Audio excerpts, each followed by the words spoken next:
Hello guys, for today's video gagawa tayo ng sweet and sour chicken. So yan yung mga ingredients niya. Madali lang po siyang lutuin.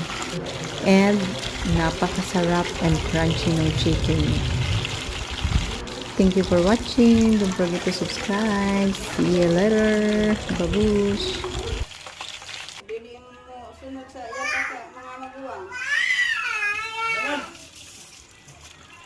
Ayaw, pinag-blabli na. Kasi mo po, mo experience sa trabaho.